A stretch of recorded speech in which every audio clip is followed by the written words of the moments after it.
प्रकाश डालने का प्रयास करेंगे, जिनके कारण हमें विभिन्न कालखंडों में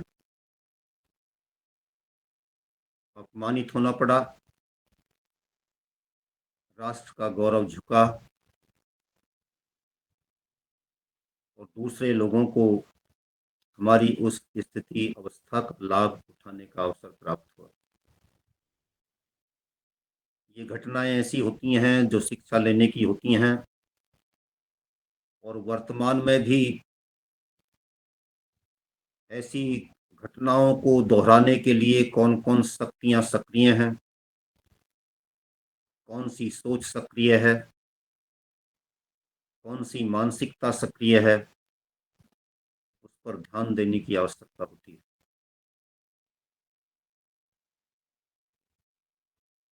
एक घटना महाभारत में आती है। शांति पर्व में देखिए, अपने इतिहास लेखन की शैली देखिए, हमारा इतिहास लेखन कैसा था। रामायण महाभारत इतिहास के ग्रंथ हैं। इन घटनाओं को उल्लिखित करने में, इनकी प्रस्तुति देने में रमेश चंद मेहरा जी म्यूट कर ले प्लीज। लेखक विद्वता का परिचय देते हैं। ये ग्रंथ कालजयी ऐसे ही नहीं हो गए, इनके लेखक की विद्वता को नमन करना अनिवार्य है।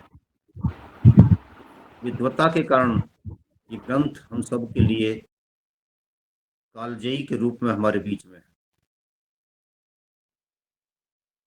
तो शांति पर्व में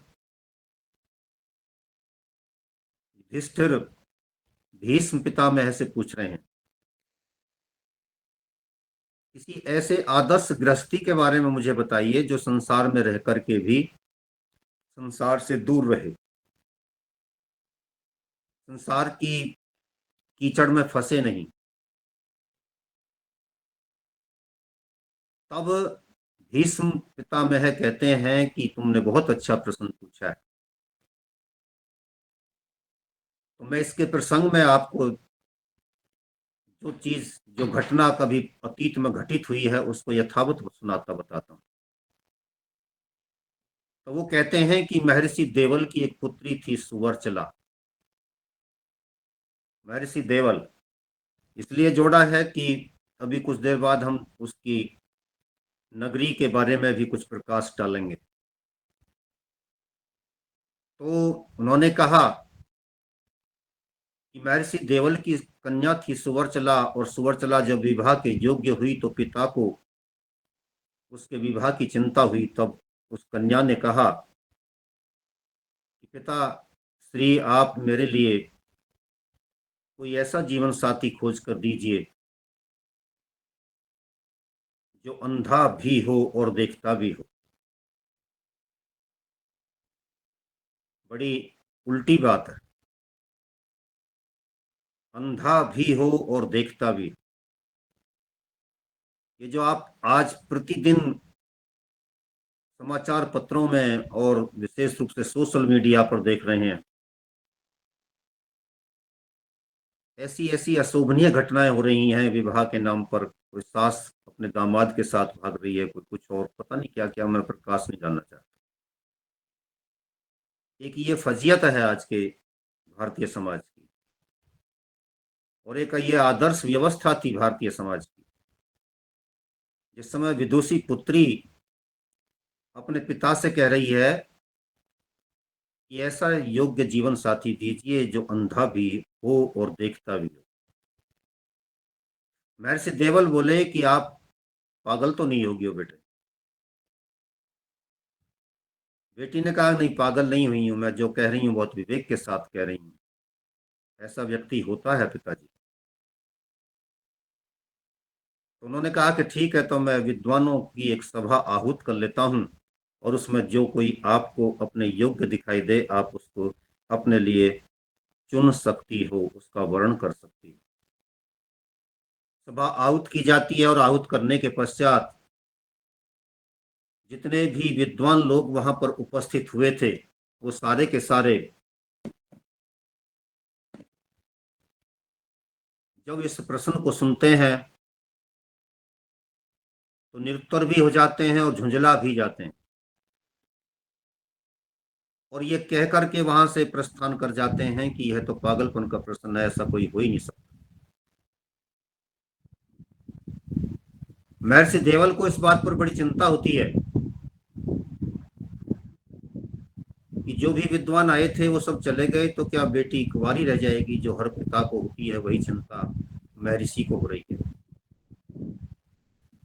समय व्यतीत होता गया। कुछ समय पश्चात ऋषि उद्यालक के पुत्र श्वेत केतु को जब इस बात की जानकारी हुई कि अमुक के स्थान पर एक विदुषी कन्या है और उसकी ये शर्त है और वो जो इसका प्रश्न का उत्तर देगा उसी से वह विवाह करेगी, तो वह लौट कर आते हैं। वह भी वहां चलने का अपने मन में संकल्प लेते हैं और एक दिन जाकर के ऋषि देवल के पास पहुंच जाते हैं। उन्होंने अपने आने का प्रयोजन स्पष्ट किया। पिता को प्रसन्नता हुई। तब उन्होंने अपनी कन्या को वहां पर उपस्थित होने के लिए आदेशित किया। बेटी आई और आकर के उन्होंने महर्षि देवल ने कहा कि ये ऋषि उद्यालक के सुपुत्र श्वेत केतु हैं जो आपके प्रश्न का उत्तर देना चाहते हैं, और यदि ये सही उत्तर देते हैं तो बेटे इनको अपने जीवन साथी के रूप में वर्ण करो।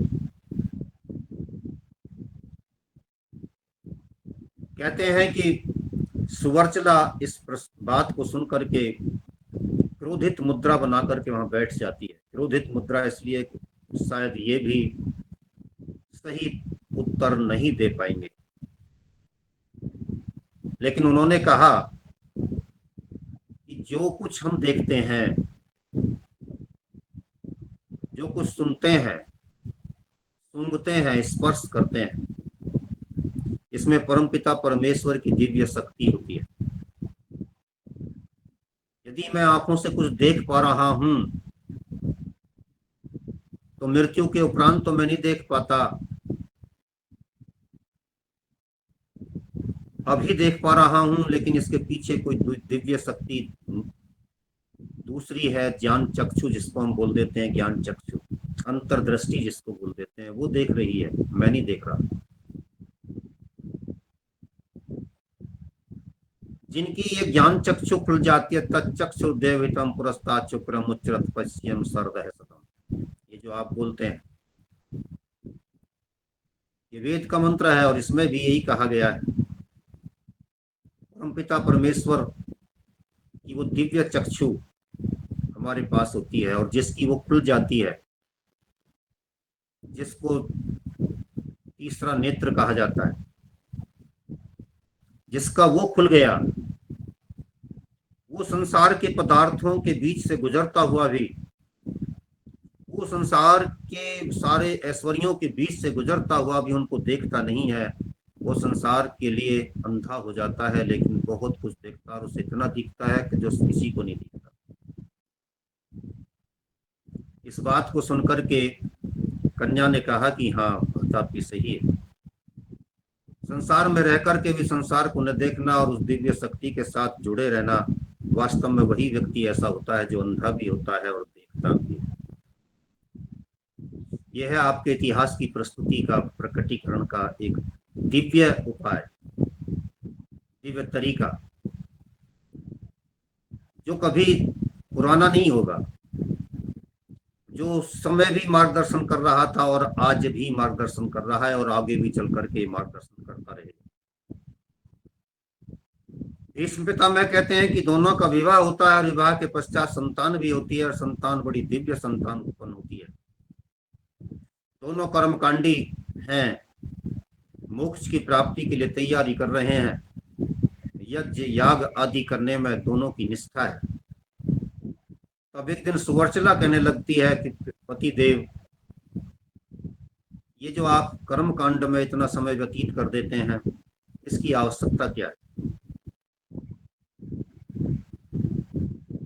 सारा जीवन इन्हीं को करते करते व्यतीत हो गया, इनकी आवश्यकता क्या। यानी अब तो ईश्वर के ध्यान में केवल बैठे रहें वही पर्याप्त है। तो यहाँ पर भी श्वेत केतु बहुत अच्छा उत्तर देते हैं। वो कहते हैं कि शोभने, ये संसार बड़े लोगों का अनुकरण करता है। यदि हम इन कर्मकांडों को छोड़ करके निष्क्रिय होकर के केवल ईश्वर के ध्यान में लीन हो जाएंगे तो इन कर्म कांडों को करने की परंपरा विलुप्त हो जाएगी। तब क्या होगा? तब लोग आलसी और निकम्मे हो जाएंगे, अपने सनातन के प्रति लापरवाह हो जाएंगे। और आज आप देख रहे हैं जो विद्वान लोग हैं उन्होंने ही घर में यज्ञ करना छोड़ दिया, कर्म कांड छोड़ दिए। वेद का पढ़ना पढ़ाना, उनका सुनना सुनाना और उनका प्रचार प्रसार करना, वेद का प्रचार करना, वो सब छोड़ दिया। उसका परिणाम क्या हो रहा है हम सबके सामने। घटना उस समय जैसी जीवंत थी वैसी जीवंत आज भी है। इस पर वह बहुत प्रसन्नता अनुभव करते हैं और ये वार्तालाप समाप्त होता है। अब आते हैं अपने मूल विषय पर। ये घटना अभी कुछ देर बाद जुड़ेगी, तब आपको पता चलेगा कि ये हमने यहाँ पर क्यों उल्लिखित की थी। देखिए, जिस समय देश आजाद हो रहा था, हम सभी जानते हैं कि उस समय देश का प्रधानमंत्री कौन बना था। आलोचना के दृष्टिकोण से नहीं, समालोचना के दृष्टिकोण से बात को रखने का प्रयास कर रहा हूं। उसी दृष्टिकोण से उसको समझने की आवश्यकता है। घटनाओं के प्रति निरपेक्ष रहने की आवश्यकता होती है। संसार की कीचड़ में रहो, कीचड़ से भी अलग रहने का प्रयास करो। ये हमारी सनातन का एक मूल्य है। इसलिए किसी व्यक्ति विशेष के प्रति आकर्षण, किसी के प्रति विकर्षण, किसी के प्रति नफरत, किसी के प्रति प्रेम, अनुराग आदि फला फला, ये सब व्यर्थ। तो यहाँ पर नेहरू जी के बारे में हम कर रहे हैं तो चर्चा केवल इसलिए कर रहे हैं कि उनके रहते हुए कुछ चीजें ऐसी हुई जो अस्वस्थ थी, जो होनी नहीं चाहिए थी, जिनके कारण अस्त व्यस्तता उत्पन्न हुई भारतीय इतिहास में। तो लॉर्ड माउंटबेटन ने अपनी बेटी के लिए बेटी से उस समय कहा था कि जो कुछ भी इस समय हो रहा है, वीपी मेनन ने कहा था, वीपी मेनन ने अपनी बेटी से कहा था कि नेहरू ने कॉमनवेल्थ की सदस्यता लेडी माउंटबेटन के कहने पर ली थी। और लॉर्ड माउंटबेटन की इस पत्नी लेडी माउंटबेटन के इस एक प्रयास के कारण भारत डोमिनियन स्टेटस में बदल गया। वह पूर्ण राज्य अपने आप में नहीं रहा, उसके ऊपर कोई दूसरी सत्ता रही। इसी बात को माउंटबेटन ने सर एच.एल. इस्मे को लंदन तार भेज करके सूचित किया था। उसने कहा था कि बड़ी सफलता हमको मिली कि नेहरू को हमने कॉमनवेल्थ की सदस्यता लेने के लिए प्रभावित कर लिया है, सहमत कर लिया है। और यही वह स्थिति है जिसको हम डोमिनियन स्टेटस कहते हैं। यानी कि उसने इस बात पर प्रसन्नता व्यक्त की कि भारत डोमिनियन स्टेटस के रूप में, अर्थात कॉमनवेल्थ में, जो हमारी महाराजी है या हमारे महाराजा हैं, राजा हैं, किंग है, उसकी सर्वोच्च सत्ता को स्वीकार करते हुए उसकी सदस्यता ग्रहण करेगा। ये बात उस समय आई और इस पर ही आगे भारत की सरकार ने बढ़ने का काम किया। रिचर्ड ह्यू एक लेखक हुए। रिचर्ड ह्यू ने भी इसको इसी तरीके से स्पष्ट करने का प्रयास किया। उसने सत्ता हस्तांतरण में एक बात दूसरी कही। उन्होंने कहा कि जिस समय सत्ता का हस्तांतरण हो रहा था उस समय सत्ता हस्तांतरण में वार्ता में भाग लेने वाले लोगों की पत्नियों की विशेष भूमिका थी। वो आधिकारिक तौर पर वहां नहीं बैठ सकती थीं, संवैधानिक रूप से भी वहां नहीं बैठ सकती थीं। वो उन लोगों के बैठने के लिए, जिन लोगों को वार्ता के लिए नियुक्त किया गया था, उनमें उनका नाम नहीं था, लेकिन इसके उपरांत भी वो बैठी और उन्होंने बैठ करके उस सत्ता हस्तांतरण में अपना कपटपूर्ण सहयोग दिया, जो भारत के लिए घातक हुआ। रिचर्ड ह्यू कहते हैं कि नेहरू उस समय विधुर था, उसकी पत्नी नहीं थी और उसको एक औरत की आवश्यकता थी। ये उसके शब्द हैं। इसलिए लेडी माउंटबेटन ने जितना हस्तक्षेप किया, उसको नेहरू आराम से स्वीकार करते चले गए। ऐसी स्थितियां वहां पर बनी और उनका परिणाम देश के लिए घातक रहा। लेकिन ये इतिहास में कहीं पर भी इस रूप में व्याख्यात स्थापित नहीं की जाती कि यह भी देश के साथ एक गद्दारी थी। व्यक्ति प्रेम में हम सारा कुछ भूल जाते हैं, जबकि इन पर चर्चा होनी चाहिए, लेख लिखे जाने चाहिए, विमर्श का विषय बनना चाहिए। पंडित लेखराम जी आर्य समाज के एक बड़े विद्वान हुए। उन्होंने कहा था कि यदि समाज को जीवित रखना है तो तहरीर और तकरीर की स्थिति कभी समाप्त नहीं होनी चाहिए। लेखन भी निरंतर चलना चाहिए और तकरीर अर्थात भाषण भी निरंतर चलना चाहिए। प्रवचन भी होते रहने चाहिए और उपदेशन भी होता रहना चाहिए। दोनों साथ साथ चलने चाहिए, लेखन भी चलना चाहिए। यदि ये दोनों चीजें रुक गई, बाधित हो गई, कुंठित हो गई, किसी भी कारण से इनको छोड़ दिया गया, तो समाज मर जाएगा, सनातन मर जाएगा। इसलिए वो चीजें सारी निकल करके आनी चाहिए जो कि समाज के लिए उपयोगी होती हैं और उन पर चर्चा चलनी चाहिए।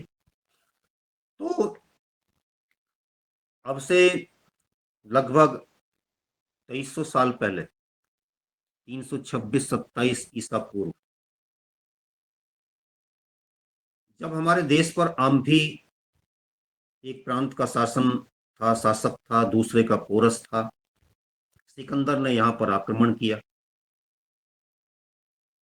सिकंदर जब आक्रमण कर रहा था तो वह यूनान से चला था। और यूनान के बारे में मैंने आपको बताया था पूर्व में कि यूनान ने जिस समय महाभारत हुआ था उस समय भी भारत का साथ नहीं दिया था। उस समय भी दुर्योधन पक्ष से वहां का शासक युद्ध कर रहा था। इसलिए शत्रुता 3000 साल पुरानी थी और वो 3000 साल पुरानी शत्रुता सिकंदर के रूप में, एक आक्रामक के रूप में हमारी सीमाओं पर खड़ी थी। राजा पोरस के बारे में बहुत कम लोग जानते हैं कि वह युधिष्ठिर की परंपरा के राजा थे, युधिष्ठिर के वंश के शासक थे राजा पोरस। उसी पर आक्रमण कर रहा है, उन्हीं का वो विरोधी जो उस समय, जिसके पूर्वज महाभारत के युद्ध में उसके विरुद्ध खड़े थे। और आम भी उसको सपोर्ट कर रहा है, आम भी उसका समर्थन कर रहा है, जिसने तक्षशिला में एक स्वागत समारोह आयोजित किया। देखिए, गद्दारों का खेल। इतिहास से मिटा दी जाती हैं ये पंक्तियां। तक्षशिला में स्वागत समारोह आयोजित कर रहा है कि आइए, स्वागत है आपका। इन गद्दारों को समाज के सामने नंगा करना समय की आवश्यकता है, क्योंकि आज भी कुछ लोग हैं जो या तो सबूत मांगते हैं या कहते हैं कि आपके देश के कितने फाइटर विमान इस युद्ध में समाप्त हुए, उसका विवरण दीजिए। आपके पड़ोसी देश को, शत्रु देश को उससे समर्थन मिलता है, वहां की सेना का मनोबल बढ़ता है। देखो हमने कितना बड़ा काम कर दिया। भारत के लोग ये कह रहे हैं, इसके परिणाम भविष्य में क्या होंगे, विचार कीजिए। ऐसे ही गद्दार उस समय बैठे थे, और वो आम भी तक्षशिला में एक स्वागत समारोह आयोजित करके विदेशी आक्रमणकारी का स्वागत सम्मान कर रहा था, जिसमें उसने उसको हजारों की संख्या में अपने वीर योद्धा दिए। ले जाइए, ये सब आपके सैनिक हैं। हाथी दिए, घोड़े दिए, भेड़ें, बैल आदि, ये सब उपहार में दिए। किस लिए दिए? ये भारत की प्रमुख शक्ति पोरस को पराजित करने में इस विदेशी का सहयोग कर सके। 5,000 अनुपम योद्धा लिखे, अनुपम योद्धा, और उनको लेकर के सिकंदर की शक्ति बढ़ी। सिकंदर ने भारत की महान शक्ति के प्रतीक पोरस को हराने के लिए प्रस्थान किया। वो परिणाम आगे जाकर के कैसा हुआ, किस तरीके से हुआ, इस पर आज चर्चा नहीं करेंगे। आज चर्चा केवल यहां तक थी कि आमभी ने देश के साथ गद्दारी करते हुए इतना बड़ा निर्णय उस समय लिया था। तो ये, इसके बाद हम चलते हैं दाहिर सेन की तरफ। दाहिर सेन 712 में सिंध के शासक थे, और सिंध में ही ये देवल आचार्य जी का, जिसकी बात अभी थोड़ी देर पहले हम कर रहे थे, उन्हीं का मंदिर वहां पर स्थापित था। उसी मंदिर के ऊपर सोना इतनी बड़ी संख्या में, मात्रा में, टनों की मात्रा में मढ़ा हुआ था कि वह दूर से मोहम्मद बिन कासिम के देश के लोगों को, अरब के लोगों को समुद्र में झलक मारते हुए सोने की चिड़िया जैसा दिखाई दिया करता था। वो ही लोग वहां से भारत को सोने की चिड़िया कहा करते थे उस मंदिर को। महर्षि देवल के का वृतांत, जिसको हमारे भीष्म पितामह जी युधिष्ठिर को महाभारत के शांति पर्व में सुना रहे हैं, वह कितने प्राचीन रहे होंगे, उससे भी पहले की घटना थी कभी की। और उस समय उनकी जो नगरी थी, जिसको देवलगढ़ कहते थे, जो कराची के रूप में आज जानी जाती है, वो कराची, जिसमें कभी वो सुवर्चला नाम की सुकन्या हुई थी, जिसमें उद्यालक ऋषि के श्वेत केतु पुत्र ने उनके साथ विवाह किया था, आज राक्षसों के हाथों में। जब इतिहास के प्रति नीरसता पैदा होती है, जब अपने पूर्वजों के गौरवशाली इतिहास को भूलने का राष्ट्रघाती अपराध किया जाता है, तब ये स्थिति आ जाती है कि जो अपने ही गढ़ होते हैं वो भी हाथ से छूट जाते हैं। इन घटनाओं को दिल का दर्द अनुभव करते हुए इस तरीके से समझने की आवश्यकता है, और आज के परिवेश में अपने आप को सावधान करने की आवश्यकता है कि यदि आज भी प्रमाद किया गया, आज भी आलस्य किया गया, तो हमारे साथ भी यही घटना घटित हो सकती है कि जिन जिन नगरियों में, जिन जिन शहरों में कभी ऐसे ऐसे महापुरुष हुआ करते थे, जिनके नाम से वो नगरियां जानी जाती थीं, वो भी हमारे हाथ से छूट गई। तक्षशिला नहीं छूटी आपसे, देवल भी छूटा, देवलगढ़ भी छूटा, आलस और प्रमाद के कारण, इतिहास बोध न होने के कारण, संस्कृति बोध न होने के कारण, सनातन के प्रति समर्पण का भाव न होने के कारण। मुल्तान, मुल्तान आपसे छूटा, इसको संभ भी कहते थे। कृष्ण के पुत्र सांब की नगरी होने के कारण इसको संभ कहते थे, संभ। और भी 3-4 नाम थे इसके, लेकिन प्रसंग इसलिए इससे जोड़ रहा हूं कि जब आपसे देवलगढ़ छूट सकता है, तक्षशिला, भरत की नगरी, भरत के पुत्र तक्ष की नगरी छूट सकती है, शिक्षा का केंद्र छूट सकता है, तो एक स्तंभ भी छूट गया। इस दाहिर सैन के जमाने में, जो कि 712 में मोहम्मद बिन कासिम जब वहां पर आया था, तब वहां पर एक ब्राह्मण ने विदेशी आक्रमणकारी को यह बता दिया था कि यहाँ पर आपको धन कहाँ मिलेगा और अपने देश के राजा को आप कैसे पराजित कर सकते हैं, हमारे देश के राजा को कैसे पराजित कर सकते हैं। देवालय का नाम इसका था, देवल से देवालय बन गया था और देवालय ही वहां के मंदिर का नाम था। ऋषि देवल की तपस्थली थी। उसने बताया था कि जब तक इस मंदिर, देवलगढ़ का जो मंदिर था, उसी देवल ऋषि का मंदिर जिसकी बेटी सुवर्चला थी, इस मंदिर पर जब तक ध्वज फहराता रहेगा, केसरिया ध्वज फहराता रहेगा, तब तक आप इस देश की सेनाओं को पराजित नहीं कर सकते। यदि आपको इस देश की सेनाएं पराजित करनी है तो जैसे भी हो आप किसी तरीके से जाकर के इस देश के देवालय के इस केसरिया ध्वज को गिरा दीजिए, आपका काम हो जाएगा। तब यही किया गया। वहां पर मंदिर को लूटा गया, लूटने के बाद नरसंहार किया गया, नारियों के साथ वही अत्याचार हुए जो वो करते आए हैं। उस पर अधिक प्रकाश डालने की आवश्यकता नहीं। यह जब्र भी देखा है तवारीख की नजरों ने, लम्हों ने खता की थी सदियों ने सजा पाई। आज भी कुछ लोग हैं जो कहते हैं कि बस हिंदू मुस्लिम करते रहते, इससे अलग कुछ कोई बात ही नहीं है। हिंदू मुस्लिम इसलिए की जाती है कि आपकी आवाज खामोश होती जा रही है, आपको दुनिया में सुना नहीं जा रहा है, क्योंकि जो यूएनओ जैसी संस्थाएं हैं, विश्व मंच हैं, उन पर दो संप्रदायों के लोग कब्जा करके बैठे हैं। आपकी आवाज को उठाने वाला नहीं रहा।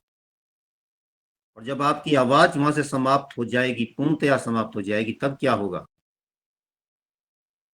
इसलिए इस पर ध्यान देने की आवश्यकता है। देव प्रकाश जी लेखक हैं मंदिरों की लूट नामक पुस्तक के। पूर्व में मौलाना रहे थे, अब्दुल लतीफ उनका नाम था। उन्होंने इस मंदिर की लूट के बारे में हमको विस्तृत जानकारी दी है। अरबों हिंद के ताल्लुकात, अरबों हिंद के ताल्लुकात, ये एक पुस्तक लिखी गई सुलेमान नदवी के द्वारा। सुलेमान नदवी जी भी हमको बताते हैं कि इन सब के बीच में, दोनों के, अरब और हिंद के बीच के जो ताल्लुकात हैं, संबंध हैं, वो कैसे रहे। उन्होंने प्रकाश डाला। प्रकाश डालते हुए पृष्ठ संख्या 11 पर उन्होंने लिखा है, वो लिखते हैं कि जब सिंध पर मुस्लिमों के हमले हो रहे थे, तब हिंदुओं और बौद्धों में परस्पर खींचतान मची थी। ये गद्दारी का एक बहुत बड़ा प्रमाण इन्होंने दिया। जब दोनों में खींचतान मची थी तो दोनों एक दूसरे को नीचा दिखाने के कामों में लगे हुए थे। आज आपको जातिवाद के नाम पर बांटा जा रहा है। आज आपके देश के भीतर एक बात विषय विमर्श के रूप में खड़ी हो गई है, और वो है जय भीम और जय मीम। यह भी दोनों संप्रदायों को लड़ाने का एक तरीका है, और लोग लड़ने के लिए तैयार हो रहे हैं।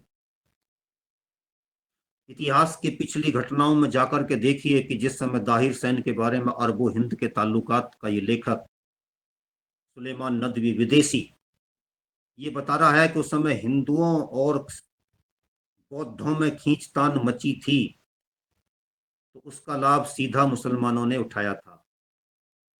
जब आज आप जय भीम और जय मीम को सफल होने देंगे, जब उसको समय से रोकने का प्रयास नहीं करेंगे, जब अपने भीम भाइयों को, संकेत आप समझ रहे हैं, रोकने का प्रयास नहीं करेंगे, समझाने का प्रयास नहीं करेंगे कि आप सनातन का एक आवश्यक अंग हो, उनके साथ बैठ करके भोजन नहीं करेंगे, उनके दिल के दर्द को छूने का प्रयास नहीं करेंगे, उनके साथ अतीत में हुई घटनाओं के लिए प्रायश्चित नहीं करेंगे, तब तक आप उनको रोक नहीं पाएंगे। और भारत के साथ फिर एक अगर नई घटना कल को घटित हो जाती है तो उसका परिणाम फिर देश के लिए क्या होगा, ये हम और आप सब समझ सकते हैं।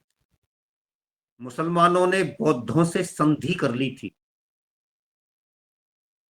ये इतिहास लेखक सुलेमान नदवी हमको बताता है कि बौद्धों ने मुसलमानों से संधि कर ली थी और उसका परिणाम ये आया कि विदेशी यहाँ पर हमलावर के रूप में आए, लेकिन वो सफल भी होते चले गए। ज्ञान बुद्ध और एक उसका दूसरा साथी मोक्ष वासव उस समय शत्रु सेना से जाकर के मिलता है। ज्ञान बुद्ध बौद्ध धर्मावलंबी था, मोक्ष वासव भी बौद्ध धर्मावलंबी था। इस ज्ञान बुद्ध का आचार्य था सागर। उस आचार्य से इसने अपने दिल की बात कही कि मैं चाहता हूं कि इस समय मुसलमानों को सपोर्ट किया जाए। आचार्य ने उसको बताया कि नहीं, देश के साथ गद्दारी नहीं करनी चाहिए। समझाने का प्रयास किया, देश के साथ गद्दारी मत कीजिए, लेकिन उस पर इस बात का कोई प्रभाव नहीं पड़ा और उसने देश के साथ गद्दारी की। इस पर हम पूर्व में प्रकाश डाल चुके हैं। शत्रु सेना का सामना करने का सभी ने, उस समय के लोगों ने निश्चय लिया, प्रण लिया, संकल्प लिया, लेकिन ये व्यक्ति उनके विरुद्ध चल रहा था।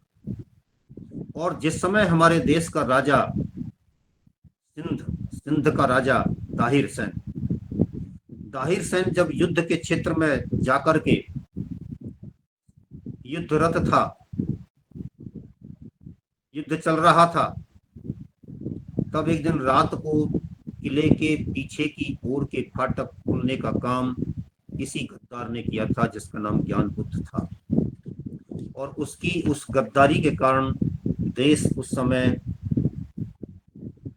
बहुत बड़ी चोट को झेलने के लिए अभिशप्त हो गया था।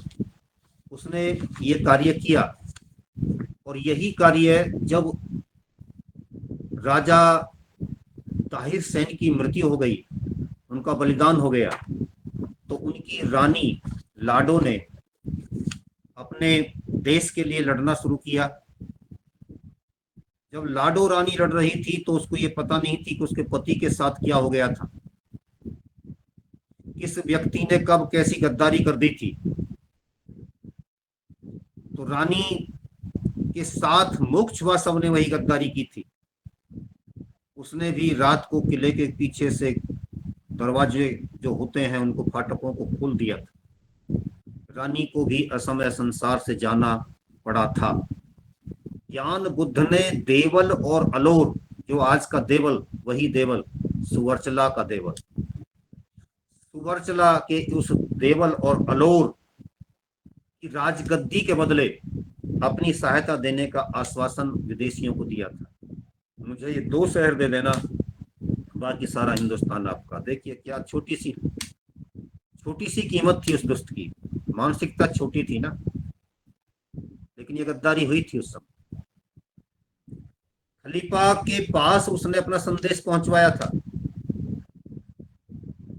और खलीफा ने जो अपने देश से यहाँ सेना भेजी थी, उस सेना के अपने सेनापति के पास वह संदेश पहुंचा दिया था कि भारत के भीतर ऐसा गद्दार हमको मिल गया है, आप उससे बात कीजिए, और यदि आप उससे बात करने में सफल हो जाते हैं तो आपका काम आसान हो जाएगा।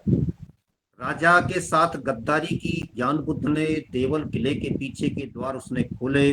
रानी लाडी के साथ फिर यही हुआ। इस तरीके से उसी समय ये स्थिति बनी कि देश को अभिशप्त होना पड़ा पराजय के लिए, जो अभी तक कभी किसी दूसरे विदेशी हमलावर को ये सफलता नहीं मिली थी। मोहम्मद बिन कासिम के समय में ये घटना घटित हुई थी। उससे पहले के जो विदेशी आक्रमणकारी थे उनके समय में घटित हुई। यानी कि मोहम्मद बिन कासिम से पहले 638 ईस्वी से जो मुसलमान यहाँ पर आक्रमण कर रहे थे, उनको भी ऐसे छुपे हुए गद्दार यहाँ पर मिल गए थे। अब आते हैं मुल्तान की ओर। मुल्तान के बारे में मैं अभी जो थोड़ी देर पहले आपको बता रहा था कि इसको हम सांब भी कहते हैं, और इसके बारे में ये भी एक इतिहासगत तथ्य है कि इसको ऋषि कश्यप के द्वारा बसाया गया था। ऋषि कश्यप ने इसका नाम कश्यपपुरा रखा था।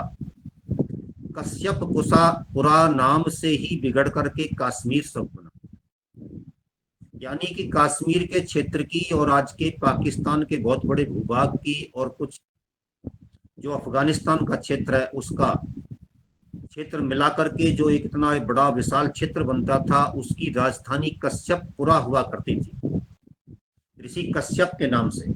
ऋषि कश्यप की इस राजधानी को, इस नगरी को उस समय लोगों ने मुल्तान का नाम, मुल्तान तो बाद में कहा, लेकिन उस समय इसका नाम कश्यपपुरा रखा। सनाबपुर भी इसका नाम था, हंसपुर भी इसका नाम था, बागपुर भी इसका नाम था। और यही जब कश्मीर बन गई तो कश्मीर का जो विस्तृत साम्राज्य हुआ करता था उसका ये विस्तृत स्वरूप बना। कश्यपपुरा त्रिगर्त जो कांगड़ा की बात हम क्या करते हैं, उसकी ये राजधानी रही थी। और यही था कृष्ण जी के पुत्र सांब की नगरी, जिसको हमने संब के नाम से भी कभी पुकारा था। यहीं पर एक सूर्य मंदिर था।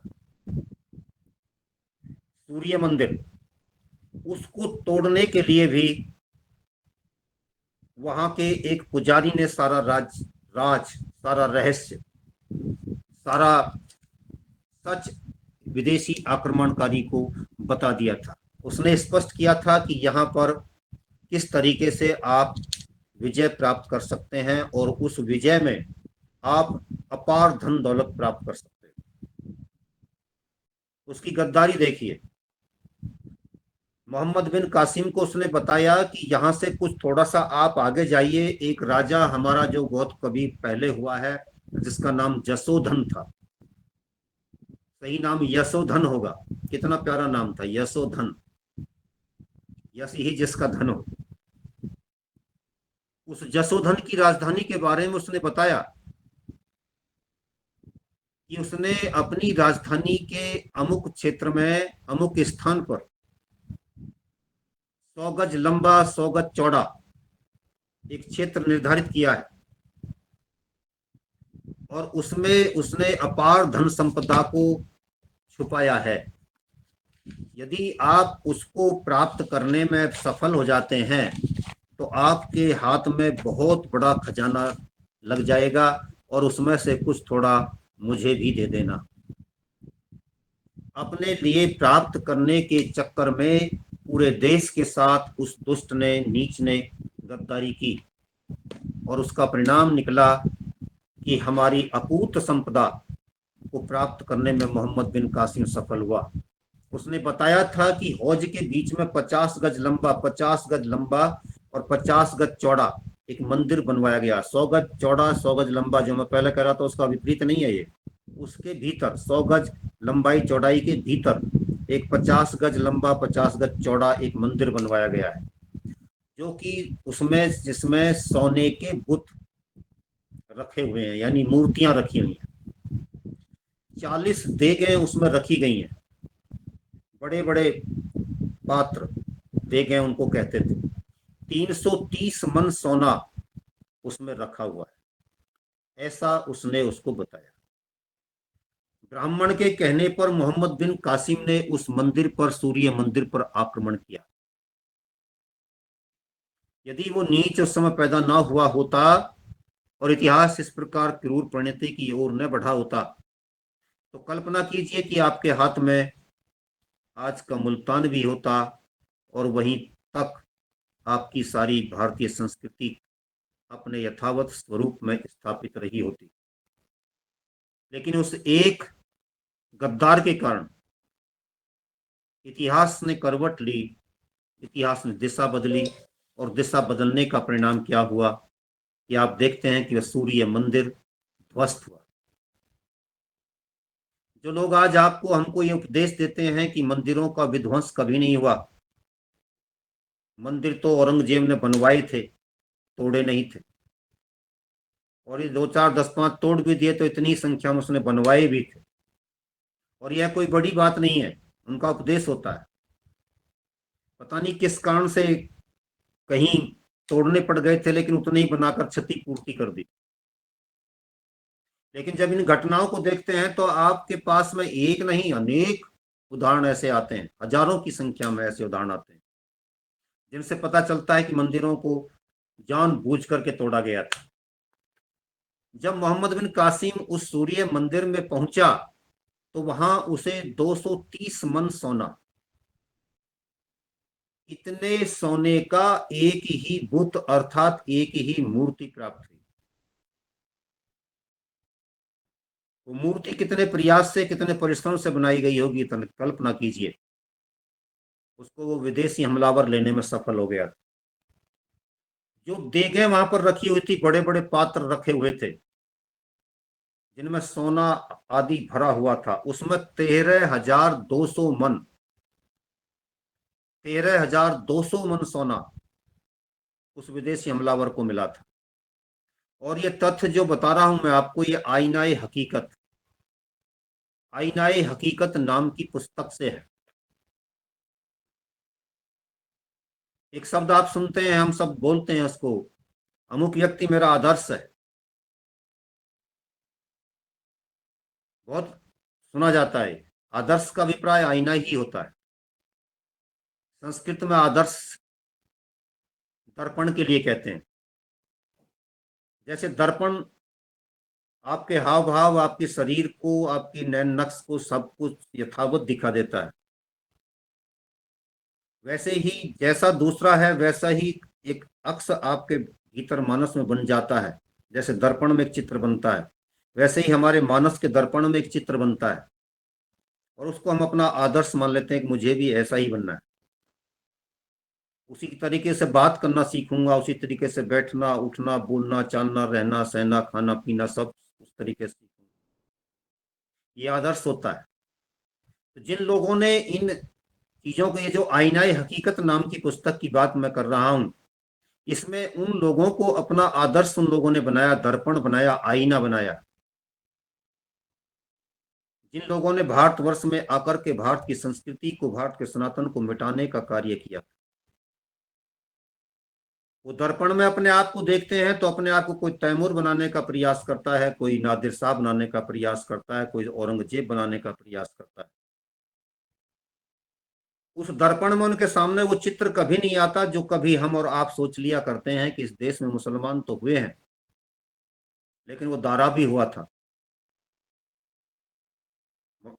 वो हमारे अबुल कलाम जी, जो देश के एपीजे कलाम जी, जो देश के राष्ट्रपति रहे, वो भी हुए थे। वो हमारे कुछ क्रांतिकारी भी हुए थे। उनका वो आदर्श नहीं बनाते, क्योंकि वो उनके आईने में कभी आता ही नहीं है, उनके दर्पण में कभी आता ही नहीं है। उनके वहां पर क्रूरता एक विकृत रूप लेकर के आती है, बार बार आती है, और उसको पकड़ लेते हैं कि मैं तुझे अपना आदर्श मानता हूं, और उसी के आधार पर काम करने का संकल्प लेते हैं। माँ भारती को अपमानित करने का संकल्प लेते हैं, तोड़ने का, डायन कहने का संकल्प लेते हैं। तो फिर हमारे आपके भीतर भी एक चित्र बनना चाहिए, दर्पण में, एक आईना में एक चित्र उभरना चाहिए।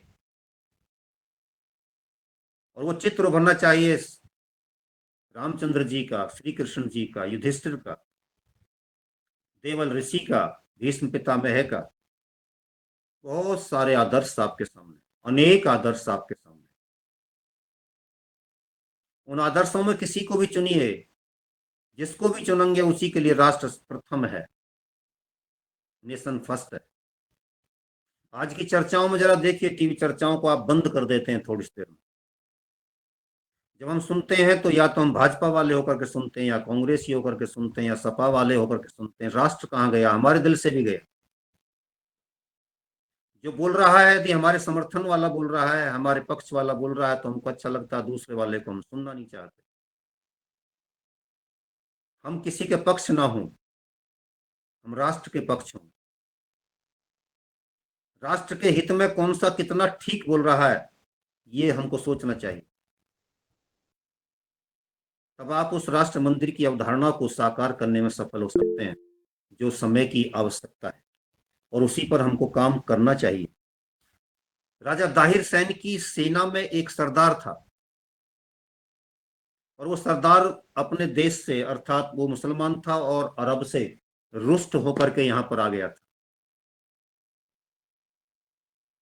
आचार्य देवो भव, मातृ देवो भव, पितृ देवो भव, जब तीन बातें होंगी बहन जी, तब राष्ट्र देवो भव की संस्कृति आएगी।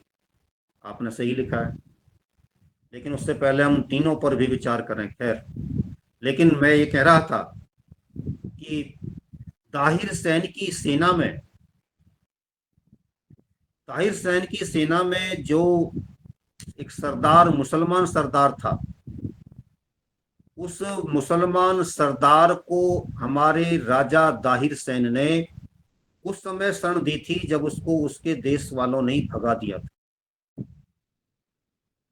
राजा ने शरणागत मान करके उसको शरण दी और उस पर विश्वास किया। जब विदेश की सेना भारत पर हमला करती हुई देश की सीमाओं में प्रवेश कर रही थी,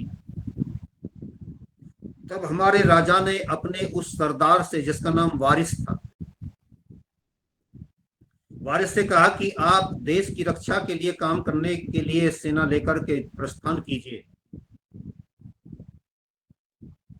तो जैसे मैं आपको बताया करता हूं कि जिस समय नादिर शाह देश पर आक्रमण कर रहा था, तो हमारे देश का उस समय का मोहम्मद शाह रंगीला कह रहा था कि दिल्ली अभी दूर है, आने दीजिए, कोई परेशानी नहीं।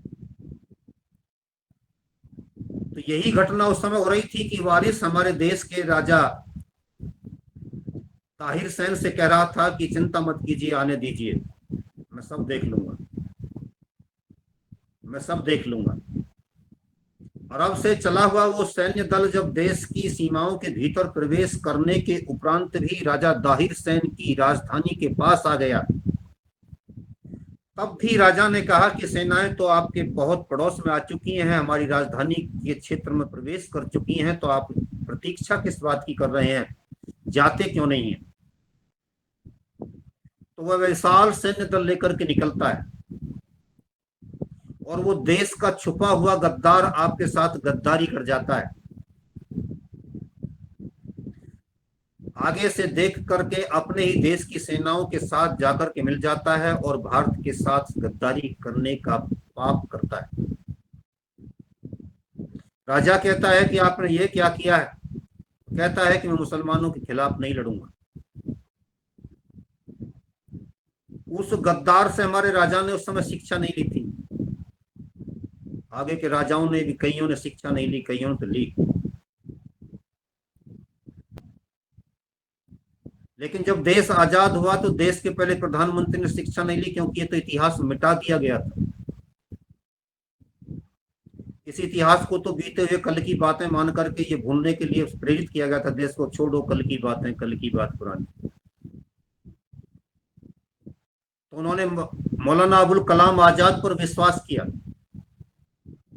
जो विदेश की धरती पर पैदा हुआ था, जो पढ़ा लिखा नहीं था, मक्का में जिसका जन्म हुआ था, जिसकी श्रद्धा मक्का के प्रति थी, जो आपकी काशी के प्रति श्रद्धावान हो ही नहीं सकता था, उसको देश का शिक्षा मंत्री बना दिया। यानी कल्पना कीजिए कि उसी अरब से निकला हुआ वो सैनिक, वो सरदार वारिस यदि उस समय गद्दारी कर रहा होगा, तो यदि इस व्यक्ति ने भी 1947 में देश का गलत इतिहास लिख करके गद्दारी कर दी हो तो क्या बात है। लेकिन ये तथ्य प्रकाश में नहीं लाया जाएगा, और हम हैं कि हम भी इतिहास को अंधे होकर के पढ़ते चले जाते हैं। जो लिखा होता है उसका कोई दूसरा भी अर्थ हो सकता है, उसका कोई निहित अर्थ भी हो सकता है, इस ओर हम ध्यान नहीं देते। उसी का परिणाम होता है कि हमारी मान्यताएं जो हमारे ही खिलाफ थी, यानी कि इतिहास में उन मान्यताओं को स्थान दे दिया गया। और इतिहास बदलने में उन लोगों ने कभी विशेष कार्य किया जिनका इस देश की मौलिक विचारधारा से दूर दूर का भी कोई वास्ता सरोकार नहीं था। सिंध के जाट और मेवाड़ के राजा का उस समय हमारे देश के राजा ने साथ नहीं लिया। यह एक उनकी रणनीतिक भूल थी। परंतु उसी समय एक ब्राह्मण ने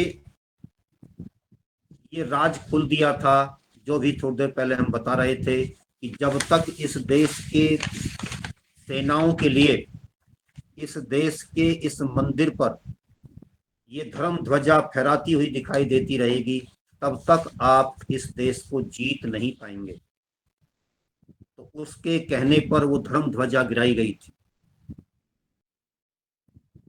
अंत में मैं एक बात कहकर के पूर्ण विराम की ओर बढ़ रहा हूं। ये तो एक सिलसिला है, इसको आगे भी चर्चा में लाते रहेंगे। आज हमने केवल 3-4 गद्दारों की बात की है। मेरी जो नई पुस्तक आ रही है भारत के गद्दार, उसमें ऐसे 52 गद्दारों को लिया गया है। उन गद्दारों के बारे में हम समय समय पर प्रकाश डालेंगे, वार्ता करेंगे। लेकिन जिन लोगों ने देश के इतिहास के साथ गद्दारी की, वो सबसे बड़े गद्दार हैं। गद्दारी के कई अर्थ होते हैं, गद्दारी करने के कई तरीके होते हैं। उन लोगों को सबसे बड़ा गद्दार मानिए जिन्होंने भारत की संस्कृति को विलुप्त करने का पाप किया, जिन्होंने भारत के धर्म को विलुप्त करने का पाप किया, जिन्होंने भारतीयता को विलुप्त करने का पाप किया। इन सारे संदर्भों में, इन सारे तथ्यों के आलोक में हमको ये निष्कर्ष निकालना चाहिए कि आज भी जो शक्तियां भारत को कमजोर करने में लगी हैं, उन्हें लोकतंत्र में अपनी बात कहने का सबको अधिकार होता है, या भाषण और अभिव्यक्ति की स्वतंत्रता संविधान ने सबको दी है, ये कहकर माफ करने की आवश्यकता नहीं है। ये ऐसे शब्द हैं कि जो गद्दार को अपनी गद्दारी करने के लिए रास्ता दे देते हैं, और वो हमसे हमारे साथ साथ रह करके भी गद्दारी करता हुआ चलता रहता है, और हम पहचान नहीं पाते कि ये गद्दारी कर रहा है या देश के साथ वफादारी कर रहा है। यदि राष्ट्र के विरुद्ध उसकी आवाज जा रही है, यदि राष्ट्र के मनोबल को तोड़ने की उसकी भाषण और अभिव्यक्ति की स्वतंत्रता कार्य कर रही है, यदि राष्ट्र के सैन्य बल के मनोबल को तोड़ने का कार्य उसका भाषण और अभिव्यक्ति का अधिकार कर रहा है, तो उसको गद्दार कहिए, निसंकोच गद्दार कहिए। भाषण और अभिव्यक्ति की स्वतंत्रता कहां तक दी गई है? यहां तक दी गई है कि मोदी जी की अमुक नीति राष्ट्र विरोधी है, आप बोलिए, तथ्यों के साथ उसको प्रमाणित कीजिए। और ये नहीं कि आप आरोप लगा करके भाग गए, उसको पार्लियामेंट में खड़े होकर के फेस भी कीजिए। और यदि तथ्य निकल करके आ रहे हैं तो तथ्यों को स्वीकार भी कीजिए। ये सही परंपरा होती है शास्त्रार्थ की, सत्यार्थ की, सत्य के अर्थ को स्वीकार करने की। अभी रोजड़ में एक विशेष सभा आयोजित की गई है, विद्वानों की सभा, और सभा में ये निर्णय लिया गया है कि भारत का जो सृष्टि सम्मत 1,96,08,53,000 का जो हम बोलते रहते, बताते रहते हैं, वो ठीक है या उससे अलग कोई दूसरा सृष्टि सम्मत है हमारा।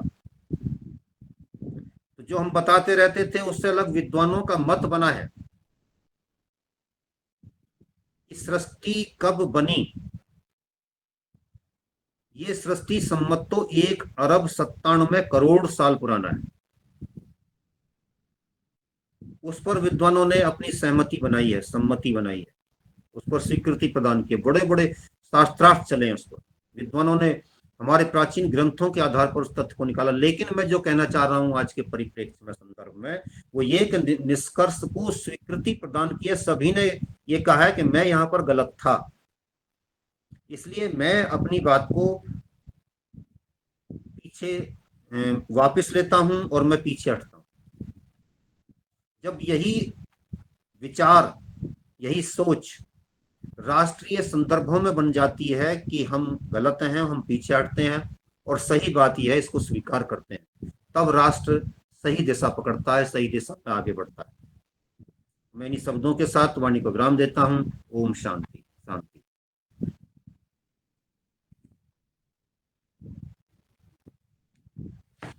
जी, आदरणीय, आज का ये महत्वपूर्ण पहलू रहा। वास्तव में क्या सही है और क्या गलत है, इसको बताने वाला तो होना ही चाहिए और इसको समझने वाला भी होना ज़रूरी है। यही जो अलग-अलग पहलू, अलग समय में अलग-अलग घटनाएँ आपने आज के दिन पर योग आहार के मंच पर दर्ज की हैं और उन्हें हाइलाइट किया है।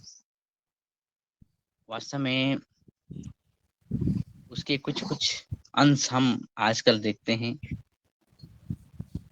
और बहुत सारी ऐसी बातें जो कि स्वीकार करने योग्य नहीं है, तो फिर भी हम स्वीकार करते हैं और स्वीकार करने योग्य है तो हम नकार देते हैं। अब आने वाले 21 तारीख को ही विश्व योग दिवस है, लेकिन हम ये मान बैठे हैं कि ये योग दिवस आदरणीय मोदी जी ने हमारे शरीर के स्वास्थ्य यानी हमारी जो योग और कसरत के लिए ही कर दिया है। लेकिन बहुत सारी बातें इस योग दिवस से और इससे प्रेरणा लेकर के या इसके साथ प्रेरित होकर के रखी गई हैं। तो बहुत सारी जो अच्छी बातें हैं हम जोड़ें और उन बातों को जो कि नकारने योग्य है और जिनका हमें प्रतिरोध करना है, उनको हमें अपने जीवन से भी और अपने स्वास्थ्य से भी, अपने राष्ट्र से भी निष्कासित करना ज़रूरी है। चाहे वो व्यक्ति हो, विचार हो या फिर ऐसी कोई प्रतिक्रिया जो हमारी विवेक और हमारी जो न्याय की कुंजी है उससे विमुख होता है या उससे नहीं मिलता है। ऐसी क्रम में जो कि आज आपने विषय भी है और प्रश्न भी रखा है, आपकी वार्ता के साथ आदरणीय पवन कुमार सर से मैं निवेदन करता हूँ, कृपया आपकी टिप्पणी वांछित है। कृपया आप आएँ और जी जी, धन्यवाद दिनेश जी, बहुत सुंदर। आज के मुख्य वक्ता राकेश जी का अभिनंदन इस मंच पर। लगातार पिछले वर्ष से आप लगातार हमें भारतीय संस्कृति और उससे संबंधित अनेक विषय पर चर्चा हम करते आ रहे हैं। आज हमने इस दूसरे पक्ष के ऊपर, जो कि भारत के हमारे जो क्रांतिकारी हैं उनके विपक्ष में जो खड़े हुए हैं, जिन्होंने गद्दारी की, उसके बहुत सारे आयाम आपने बताए हैं। तो ये इन सब चीज़ों के प्रति हमें बहुत सचेत होकर के, और आज के परिप्रेक्ष्य में जब हम सोशल मीडिया को देखते हैं तो वहाँ पर भी इस तरह से जब लोग अपनी प्रतिक्रियाएं देते हैं और प्रतिक्रियाओं का जिनका कोई आधार नहीं होता है, और जो झूठ होता है उसको सत्य मान लेने की एक एक पार्टी कहेंगे या कुछ व्यक्तियों के द्वारा निरंतर इस तरफ प्रयास किया जाता है कि किसी प्रकार से हम अपने जो मुद्दा है अ, उसको दूसरे दृष्टिकोण से दिखाने का प्रयास करें, या ये कहें कि झूठ को सच दिखाएं और सच को झूठ दिखाएं। और ऐसी स्थिति में जब आज के समय की, और ये केवल हमारे देश में ही नहीं, अन्य जगह पर भी इस तरह से कई बार, और इसको टूल किट का भी नाम दिया जाता है। तो ये पुराने समय की जो गद्दारी थी वो आजकल टूल किट के नाम से प्रस्तुत हो रही है, और इसको कुछ एक वर्ग है जो इसको ऐसे मानता है कि वाकई जैसे कि वही सच्चाई हो। अब इस क्रम में जब हमारे अंदर के, हमारे अपने जो राष्ट्रीय जो हमारे जो हमारे साथी हैं, जो राष्ट्र भावना से प्रेरित हैं, उसका वो काउंटर कई बार कर पाते हैं, कई बार नहीं भी कर पाते हैं। और कई बार ऐसा हुआ है पूर्व में भी कि भारत की छवि को भी बिगाड़ने का अंतर्राष्ट्रीय स्तर पर भी विश्वासघात का जो कार्य हुआ है, वो लगातार हम देख रहे हैं, उसको एक्सपीरियंस कर रहे हैं। साथ ही हम ये भी देखते हैं कि हमारे अपने कार्य क्षेत्रों में भी कई बार हमारे अपने साथी ऐसी चीजें करते हैं जो कि किसी एक मुद्दे के प्रति विश्वासघात की श्रेणी में ही आएगा। जानकारी छुपाने का, जानकारी को तोड़ मरोड़ कर करने का, ऐसे कई बार हमने इसको अनुभव किया है। बहुत सारे लोगों ने इसको अनुभव भी किया होगा जो हम कार्य करते हैं।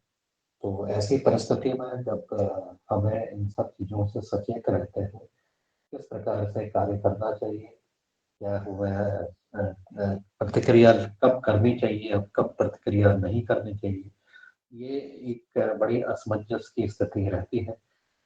जो चीज़ें सार्वजनिक हैं, उसको तो हम अपनी प्रतिक्रिया सार्वजनिक मंच से, सोशल मीडिया के माध्यम से दे भी पाते हैं, लेकिन कई बार ऐसी चीज़ें होती हैं जिसका हम प्रतिक्रिया नहीं दे पाते हैं। तो इन विषय पर अब हमें क्या करना चाहिए, कैसे इन चीज़ों का सामना करना चाहिए, क्या चीज़ें आसानी से की जा सकती हैं, क्या चीज़ों को हमें किस तैयारी अपनी करनी चाहिए, और मुख्य बात ये है कि ऐसे लोगों की पहचान इसलिए जल्दी से पता लग जाए, इसके लिए क्या-क्या तरीके निकालने चाहिए, क्या-क्या तरीके हमारे पास होने चाहिए, हमारे अपनी आत्म सुरक्षा के लिए, क्या-क्या चीज़ें के लिए हमारा टूल किट क्या होना चाहिए। टूल किट हमें बर्बाद करने के लिए बनते हैं, लेकिन हमारे पास ऐसा क्या टूल किट हो कि हम इन चीज़ों को समझ सकें और उस चीज़ को जल्दी उसके बारे में हमें जानकारी मिल सके और उसका प्रतिरोध भी इस प्रकार से किया जाए। किस प्रकार से किया जाए, इस विषय पर भी आज के मुख्य वक्ता राकेश जी से मेरा अनुरोध है कि इस पर भी वो प्रकाश डालें। जी, धन्यवाद।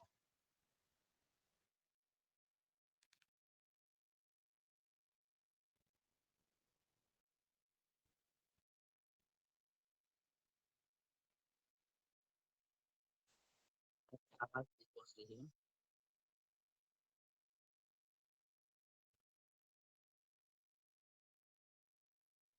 आवाज़ नहीं आ रही है, कुछ आवाज़? हेलो? हाँ सर, आवाज आवाज नहीं पहुंच रही है सर। आदरणीय अरे सर, आपकी आवाज नहीं पहुंच रही है, शायद नेटवर्क क्या तो सही नहीं है वहाँ पे।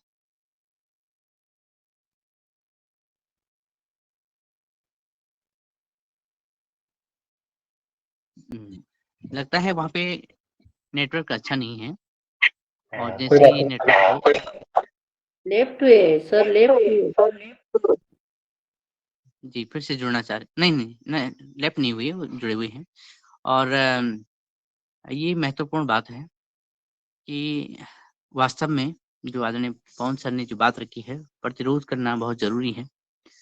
और जब देश के लिए विगत सप्ताह, विगत महीनों कार्य हो रहा था, देश के पक्ष में और आवश्यक कार्य हो रहा था, तब कुछ शक्तियाँ, विद्रोही शक्तियाँ अलग-अलग जगह पे जाकर के देश के विरुद्ध ही ऐसे कार्य कर रहे थे। इसकी पहचान कैसे हो? अब पहचान तो हुई, लेकिन उसके प्रतिरोध में कैसे सरकारें आगे बढ़ें, ये भी व्यक्ति के साथ भी और सिस्टम के साथ भी बहुत बड़ा प्रश्न है। अगर ये प्रश्न, इसका सॉल्यूशन मिल जाता, तो संभवतः आज भारत और पाकिस्तान जैसे ये भूभाग है 2 खंडों में नहीं बिखरा होता। अगर प्रतिरोध उसमें नहीं अगर हुआ होता तो। लेकिन वास्तव में हमारे बहुत बार हमने चुप्पी साधी है, और उसका खामियाजा भी हमको ही भुगतना पड़ा है। और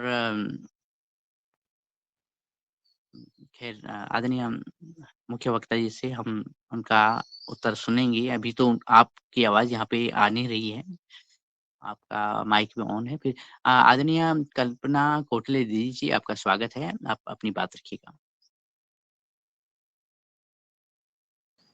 ओम सदन को नमन, आर्य जी को कोटि कोटि नमन। मैं योग कक्षा की वजह से पूर्णतया मैं सुन नहीं पाई, लेकिन जितना मैंने सुनी हूँ समझी हूँ आज की कक्षा में फिर से सुनूंगी यूट्यूब में। जो राष्ट्र में जो हो रहा है अंतर्द्वंद बोलिए या फिर मैं शब्दों को व्यक्त नहीं कर पा रही हूँ, लेकिन जो मेरे टूटे फूटे शब्द में बोलना चाह रही हूँ मैं राष्ट्र प्रेम है, मतलब ओत प्रोत से राष्ट्र प्रेम से भरे हुए हैं। जब हम देखते कि जाति से उठकर जब हम देखते हैं कि ये राष्ट्र के लिए कम सोच रहे हैं, सोच ही नहीं रहे हैं, सिर्फ अपने जाति के लिए सोच रहे हैं। और एक ऐसी जाति, मैं पूर्ण होश में अपने स्पष्ट रूप में शब्दों में बोल रही हूँ, जो मैं समझ रही हूँ, अनुभूति कर रही हूँ, एक बौद्ध जाति है। जब अभी आपने थोड़ा सा उल्लेख किया था, मुझे ये समझ में नहीं आता था कि जब भी भारत की गतिविधियाँ होती है, राष्ट्र विरोधी गतिविधि होती है, उसमें उन लोग खुश होते हैं, और जब राष्ट्र हित की बात आती है तो उन लोग विरोध करते हैं। तो ऐसा क्यों, मैं अपने आजू बाजू अपने मित्र मंडली में मैंने बहुत प्रयास किया अपने तौर पे, लेकिन मुझे लग रहा है कि उन लोग बहुत संगठित हैं। और सभी लोगों को नहीं बोल रही, कुछ वर्ग को बोल रही हूँ, क्योंकि सभी लोग नहीं हो सकते उसमें, लेकिन कुछ वर्ग, जैसे कि हम यही बोलते आ रहे कि हाँ, सभी लोग को अपना अपना धर्म निभाने की ज़रूरत है, सभी को अपनी अपनी गतिविधियाँ करने की छूट है, ये है।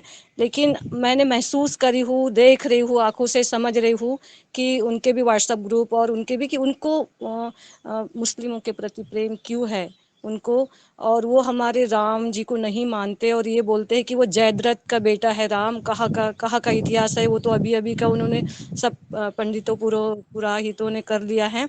और स्पष्ट रूप से क्यों अभी पहलगाम का जो केस हुआ था, उसमें भी उन लोगों को लग रहा था कि इसके मोदी जी की वजह से हुआ है। एक की बात नहीं कर रही मैं, कई ग्रुपों में उनके जातिगत व्यक्तिगत रूप में बता रही हूँ कि उनके ग्रुप है और देश के हित में वो नहीं सोच रहे हैं। वो क्यों, उनके प्रति, हमारे देश के प्रति प्रेम क्यों नहीं है। जैसे आपने बोला कि उनकी और उनकी संधि हुई थी, तो ये मैं पहली बार सुन रही हूँ कि मैं सोचती थी कि क्यों इनको प्रेम है उनके प्रति। और एक भीम नीम का आपने जो शब्द व्यक्त किया था, और बौद्ध की संधि हुई थी ऐसा आपने बोला था, वो मैं जानना चाहूँगी, आपसे व्यक्तिगत रूप से बात करना चाहूँगी। और ये देश के लिए घातक है और इसके ऊपर अंकुश नहीं लगाया जा सकता या समझाया नहीं जा सकता क्या। और मैं आहत भी हूँ, क्योंकि मैं जहाँ पे कार्य करती हूँ या जहाँ पे समाज में हूँ, तो इसका बहुत बहुत अंदर से बहुत ये चल रहा है। ये अपने ही लोग, हम जिनको समझते हैं हमारे देश के, अपने राष्ट्र के, लेकिन वो अपने से अलग मानते हैं। वो ऐसा क्यों, और इसके लिए हम क्या करें, आप थोड़ा सा बताइएगा जी। ओम। देखिए, आदरणीय पवन सर ने भी इसी बात को लिया है कि हमें क्या करना चाहिए, और आदरणीय बहन ने भी इसी ओर संकेत किया है। निश्चित रूप से समस्याएं बहुत ज़्यादा गंभीर हैं और उस पर हमें कुछ व्यवहारिक रूप से कार्य करने की आवश्यकता भी है। सबसे पहले जो जातिवाद की बात आपने उठाई है, इस पर प्रहार करने की आवश्यकता है। हमारे देश के सनातन धर्म की एकता को तोड़ने का सबसे बड़ा काम कोई यदि वाद कर रहा है तो वह जातिवाद है। और इस जातिवाद को दूसरे सभी मजहब जो भारत से द्वेष करते हैं, सनातन को मिटाने के लिए काम कर रहे हैं, उन लोगों के हमदर्द बन करके, शुभचिंतक बन करके उनके साथ लगते हैं, जो जातिवाद में विश्वास रखते हैं और जातिवादी सेनाएं खड़ी करके एक दूसरे को नीचा दिखाने का काम करते हैं।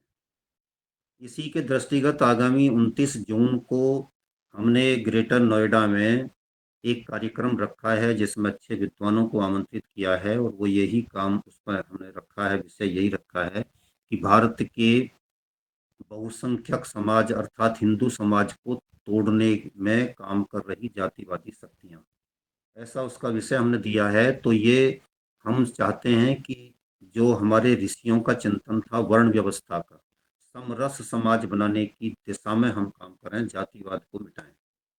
तो इस पर हम अलग अलग क्षेत्रों में भी काम कर सकते हैं।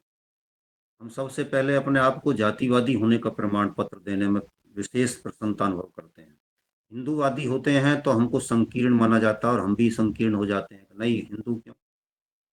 लेकिन हम अपनी जाति के बारे में बात करने लगते हैं तो कहते हैं कि मैं पहले अमुक हूँ, ठाकुर हूँ, ब्राह्मण हूँ, यादव हूँ, गुर्जर हूँ, बनिया हूँ, फला हूँ। तो हम अपने आप को कहीं ज़्यादा गौरवान्वित अनुभव करते हैं। ये भाव निकालना पड़ेगा और इसके लिए लोगों को समझाना भी पड़ेगा। अभी महाराष्ट्र में आप क्या देख रहे हैं, भाषा के नाम पर हम लड़ने लगे हैं। जिस महाराष्ट्र से कभी वो चीज उठी थी कि वहां पर शिवाजी महाराज ने सबसे पहले भाषा को लेकर के भाषा कोश बनाया था, और भाषा कोश में व्यवहार कोश जिसका नाम दिया था, उसमें प्रशासनिक शब्दावली में संस्कृत निष्ठ शब्दों को लेकर के आए थे। जहां से कभी सावरकर जी ने वो काम किया था कि संस्कृत निष्ठ शब्दों को उन्होंने स्थान दिया था, वहां पर फिर हम भाषा के नाम पर लड़ते हुए देख रहे हैं और बड़े नेताओं को लड़ता हुआ देख रहे हैं। तो ऐसे नेताओं का बहिष्कार करने के लिए भी हम सभाएं आयोजित कर सकते हैं। मैंने कहा कि हम किसी के पक्ष होकर के ना बैठें, हम राष्ट्र के पक्ष में बैठें, और राष्ट्र के पक्ष में चिंतन इस तरीके का ऊंचा चिंतन निकल कर आना चाहिए कि हमारे सारे वाद उसमें से समाप्त हो जाने चाहिए।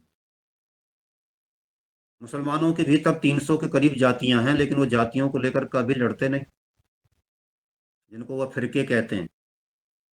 हम सोचते हैं कि केवल और केवल इस्लाम के नाम पर एक हो जाते हैं। इस्लाम के नाम पर वो एक नहीं है। वो इन्होंने ही सिखाया आपको ये कि जो हम कहते हैं ना, वो ठाकुर का आ गया, वो यादव का आ गया, वो गुजर का आ गया, वो बनिया का आ गया, ये शब्द इनके दिए हुए हैं, क्योंकि ये अपने आप में ऐसे ही बोलते हैं, कसाई का, फलां का, उसका उसका। तो वो सोच जो हिंदू मुस्लिम संस्कृति के नाम पर जिसको हम गंगा जमनी संस्कृति कह देते हैं, जो थोपी जा रही है हमको, वो विचारधारा तो हमको निकालनी पड़ेगी। हमारी भाषा एक हो, भूषा एक हो, हमारा देव एक हो, राष्ट्र देव।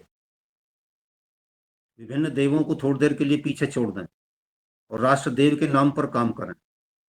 जो बहन कह रही थी साकरे जी, बीच में उनका संकेत आया था राष्ट्र देवो भव।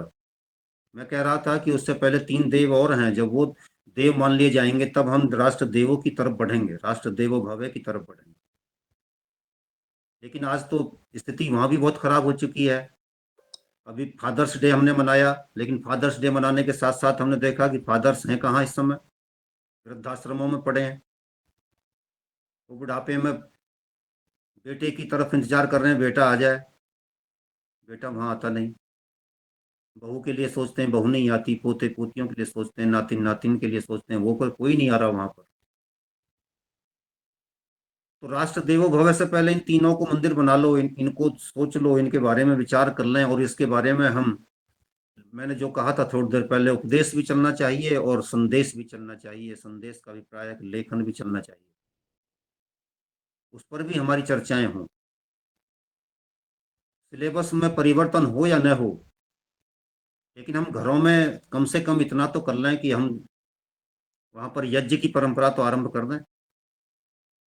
प्रतिदिन हम यज्ञ करेंगे, और यज्ञ से जो हम कहते हैं कि पर्यावरण शुद्ध होता है, तो पर्यावरण शुद्धि के लिए भी हमारे लिए आवश्यक है, और जो हमारा पर्यावरण, मानसिक पर्यावरण जो, वो भी शुद्ध होता है, और जो राष्ट्रीय पर्यावरण है, वैचारिक मंडल जो है, वो भी शुद्ध होता है। हम जोड़ते ही नहीं अपने। बड़ी सभाओं के लिए तो हम तैयारी करने लगते हैं कि फला जगह मुझको बुलाया गया और उसमें जाकर के मेरी स्पीच होगी। नहीं, स्पीच से पहले तो अपने घर में स्पीच दीजिए ना, अपने परिवार को बैठाइए, परिवार को बैठा करके उनके बीच में यज्ञ कीजिए। आप पे कुछ नहीं आता, बड़ा यज्ञ आप नहीं कर सकते, बहुत बड़ा कर्मकांड आप नहीं कर सकते, आप गायत्री मंत्र से तो हवन में आहुति दे सकते हैं, 16 आहुति दीजिए। उन चीजों को दीजिए जिनसे घर का वायुमंडल शुद्ध हो। तो घर को एक मंच बना लें, घर को एक सदन बना लें, जैसा ये सदन हमारा है। हम यहाँ तो बहुत अच्छा आदर के भाव के शब्दों का उच्चारण करते हुए बोलने का प्रयास करते हैं एक दूसरे के साथ, आदरणीय फला, आदरणीय फला, बहन जी फला। लेकिन घर में हमारा कैसा व्यवहार होता है। तो घर से संसार बनता है, सबसे पहली शुरुआत वहां से कर दी जाए। फिर जातियों को तोड़ने पर विचार करना चाहिए, भाषावाद को मिटाने पर काम करना चाहिए, क्षेत्रवाद को मिटाने पर काम करना चाहिए। आप आश्चर्य करेंगे कि पाकिस्तान के साथ युद्ध हो रहा था और एक बड़े अच्छे पढ़े लिखे विद्वान उद्योगपति जो जमशेदपुर में रहते हैं, उनसे मैं बात कर रहा था, उनको पता नहीं था कि भारत और पाकिस्तान का युद्ध हो रहा है। यानी आग जितनी दूर है, तो आसाम वाले और उधर बंगाल वाले और बिहार वाले क्या सोच रहे होंगे, उनको पता नहीं होगा। तो हम कहाँ हैं, हम किधर जा रहे हैं? हम जा रहे हैं केवल और केवल विषय भोगों की ओर, संसार में पैसा कमाने की ओर। उससे बाहर निकलना पड़ेगा। हमारे बेटे बेटियां क्या कर रहे हैं, मैं स्वयं भी पीड़ित हूं उस बात से। एक बच्चा पैदा करने के बाद बच्चा पैदा नहीं कर रहे हैं, चाहे लड़की हो गई हो। समय की मर्यादा है, लेकिन मैं संकेत फिर भी कर रहा हूँ, उस एक लड़की को मुसलमान कल को ले जाएंगे, फिर वो प्रॉपर्टी आपकी कहाँ जाएगी बताइए जरा। तो हम उनको प्रोत्साहित करें, बहू लाने से पहले यह भी संकल्प लें, उसको बताएं कि भाई 2-3 बच्चे तो होने चाहिए। ये जो जनसंख्या जिहाद है, ये जनसंख्या जिहाद ही आपको मार देगा। तो जिहाद के कितने स्वरूप हैं ये लोगों को बताया जाए, और उनका अंतिम लक्ष्य क्या है, उनकी अंतिम तैयारी क्या है, ये भी बताने की आवश्यकता है। अस्तु, कभी अलग से चर्चा करेंगे, इस पर विस्तार से बताएंगे। आदरणीय, वास्तव में जो वास्तविकता है, इसको विस्तार से जानना भी बहुत जरूरी है। और कभी कभी तो मैं जब बीच में बैठता हूँ, ऐसी बातें सुनता, तो मुझे तो एक ही संदेश लगता है उनका, कि सब जगह ईंट के चबूतरे हों, उसके अलावा कुछ ना हो। और ये बात है भी। और खैर आने वाले समय में इस पे हम वार्ता भी रखेंगे, और ये महत्वपूर्ण पहलू भी है। और यही, लेकिन हम ये समझ नहीं पा रहे हैं, ये बड़ी बात है। हम अपने ही कुटुंबों में, और ऐसा नहीं है कि जातियों में लोग बटे हुए हैं, ये बांटा जा रहा है, कुछ तो राजनीति और वोट की खातिर, और कुछ अन्य पहलुओं को लेकर के। खैर, जो आज एक ज्वलंत विषय जो सामने और आ रहा है, उस पर भी आगे चर्चा हो, ऐसा भी निवेदन है। आदरणीय कल्पना कोहले जी अपने कुछ दिन पहले फोन पे भी ये वार्तालाप और ये विषय रखा था, बहुत ही महत्वपूर्ण और बहुत ही ज्वलंत है, और सभी जगह ये देखने को हमें मिलेगा। तो अब इसका प्रतिरोध कैसे किया जाए, क्योंकि जहाँ जिनके साथ प्रतिरोध करना है वो संगठित हैं, और अन्य लोग जिनके खिलाफ भी है वो अल्पसंख्यक हो रहे हैं। तो ये विडंबना भी है। और खैर, मैं आप आदरणीय सदस्यों की तरफ से आज की इस सत्र को समापन करने की आज्ञा चाहता हूं।